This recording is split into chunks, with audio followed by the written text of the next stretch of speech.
Et pour parler davantage de ce sujet, on a en ligne Madame Nermine Aedel Torfa, experte en éducation et en enseignement. Bonjour Madame.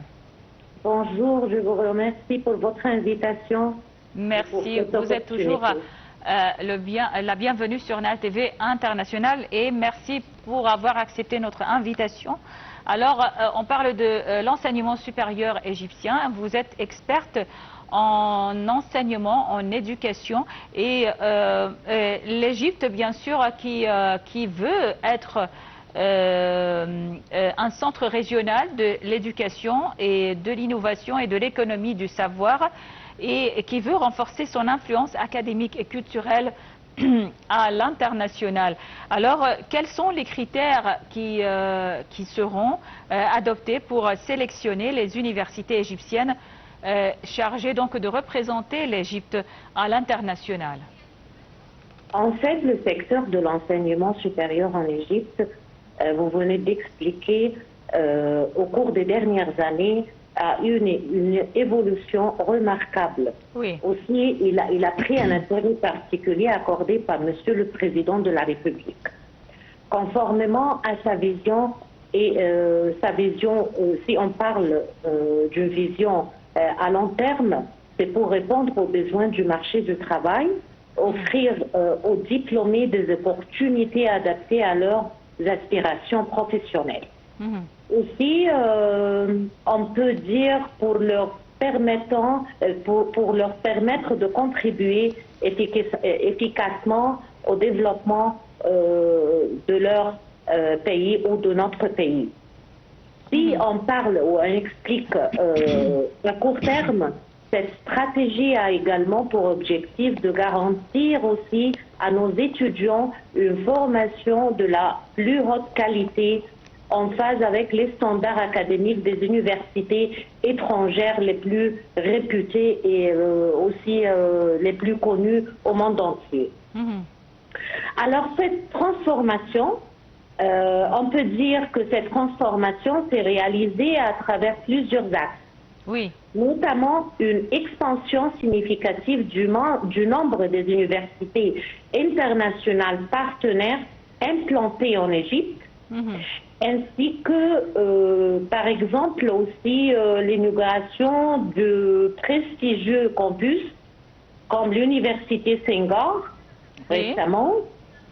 Je peux dire aussi que c'est impossible de ne pas souligner les progrès remarquables, par exemple, réalisés par l'Université française en Égypte. Et le nouveau campus devrait être inauguré dans les prochains mois. Oui.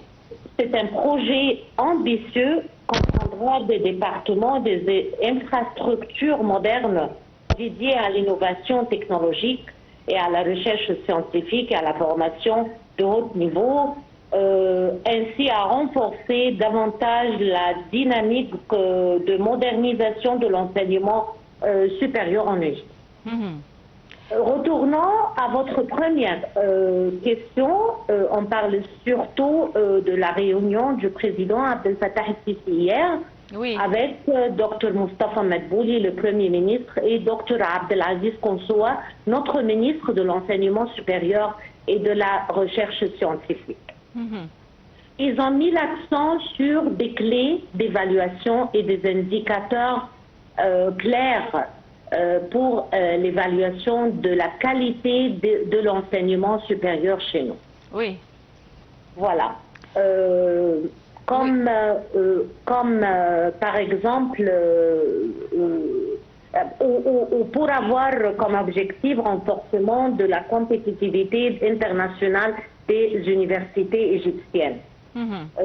C'est-à-dire, on parle des indicateurs comme la qualité de l'enseignement, l'impact de la recherche, je parle surtout de la recherche scientifique, nombre de publications scientifiques, volume de citations dans les revues spécialisées par exemple, réputation académique et employabilité, voilà. Oui. Et comment, selon vous, l'Égypte se différencie des autres pôles régionaux de l'enseignement, que ce soit au Moyen-Orient ou en Afrique?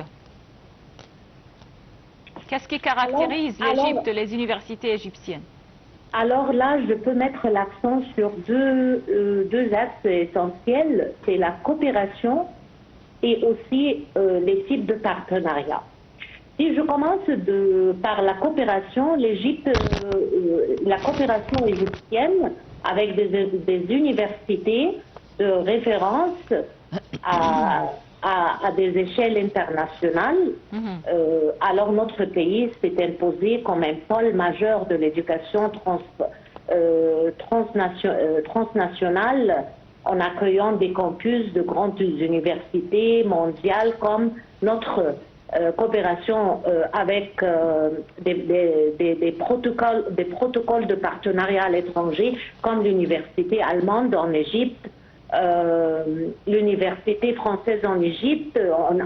On importe les professeurs et les experts de l'étranger. Il y a aussi des campus, des campus internationaux comme les universités européennes en Égypte, l'université américaine du Caire. Voilà, on a plusieurs exemples. Si je mets l'accent sur les partenariats, on a la création de partenariats académiques internationaux avec plusieurs modèles et plusieurs types de partenariats. Comme vous savez, il y a des partenariats de double diplôme très prisés dans les domaines, par exemple, du droit, de marketing numérique et de l'ingénierie. Il y a aussi l'implantation de campus internationaux, comme je viens d'expliquer, des universités étrangères ouvrant des cursus et des branches chez nous. Il y a aussi des pôles universitaires thématiques comme les réseaux institutionnels tels que pôle universitaire francophone soutenu par l'Institut français en Égypte. Voilà, on a plusieurs exemples, surtout qui se sont sous la direction des ambassades déjà situées dans notre pays. Et quel pays ou quelle région donc du monde qui sont considérés comme des marchés ou comme comme prioritaires dans cette stratégie d'exportation de l'enseignement égyptien? Le projet recommandé par le président Abdel Fattah el-Sisi a pris plusieurs figures, plusieurs types de partenariats. Si vous me posez la question pour la qualité de l'éducation internationale, on a plusieurs pays comme modèle, mais je ne peux pas fixer un seul pays parce que les facultés, les universités, les matières, les spécialisations se diffèrent d'un pays à l'autre. Il y a des pays, par exemple, connus si on parle du ranking, par les sciences mathématiques, la technologie, la recherche scientifique. D'autres pays comme la France et l'Europe qui est connue par la littérature, aussi les mathématiques et avancé dans le domaine de l'ingénierie, etc. Mais ce projet recommandé, c'est aussi à supporter nos étudiants à travers des bourses de double diplôme. Voilà, ça c'est un type de coopération et l'expansion internationale, l'expansion de la présence académique égyptienne à l'international, surtout avec le projet de la création des antennes de l'université de l'université du Caire, par exemple, dans un des pays étrangers qui est en cours de réalisation. Il y a aussi la recherche, le domaine de la recherche et la santé. Oui. Voilà. Oui, mais moi je parle dans cette question de les pays qui sont visés donc par cette stratégie d'exportation de l'enseignement supérieur égyptien, que ce soit donc des pays de l'Afrique, des pays du monde arabe. Quels sont ces marchés ou ces pays? Notre président a pris des étapes pour élargir le dossier de l'enseignement supérieur dans ce contexte et pour faire des efforts de développement du système de l'enseignement supérieur étant un pilier fondamental de la formation du citoyen égyptien, africain et au Proche-Orient. C'est-à-dire d'importer comment dirais-je, des étudiants de l'étranger. Comme vous savez, on a un modèle situé depuis des dizaines d'années, comme l'université Senghor située à Alexandrie depuis longtemps. Surtout pour les Africains, tous les pays africains, surtout l'Afrique centrale. Oui. Selon vous, donc, Madame Nermine Adel Torfa, selon vous, quelles sont les mesures qu'on doit prendre pour améliorer donc le classement des universités, le classement international des universités égyptiennes? C'est-à-dire, vous parlez de développement de la qualité? Les mesures en général, que ce soit concernant l'enseignement supérieur, que ce soit concernant les établissements universitaires, quelles sont les mesures que l'État doit prendre pour améliorer donc le classement international des universités en Égypte? On peut dire valoriser et former le capital humain. Comme vous savez, le capital humain, c'est l'essentiel. On ne peut pas négliger ou on ne peut pas souligner que le système éducatif repose sur l'expertise et l'engagement des enseignants et des chercheurs. Alors on peut réaliser un type de recrutement basé sur le métier, faire des formations continues aux enseignants, des programmes, revalorisation des salaires, c'est-à-dire grandir les budgets et faire des offres qui peuvent être convenables avec les experts et chargés ou bien qui seront chargés à tenir cette responsabilité, et aussi l'intégration et l'application de la recherche d'une façon beaucoup plus large. Comme vous savez, l'enseignement supérieur, les facultés, les universités doivent s'appuyer sur la recherche pour stimuler et garantir l'innovation et la créativité. Promouvoir la science ouverte. Oui. Est-ce que vous voyez que les universités égyptiennes doivent donc adapter ou adapter leur programme éducatif donc aux besoins réels du marché du travail international?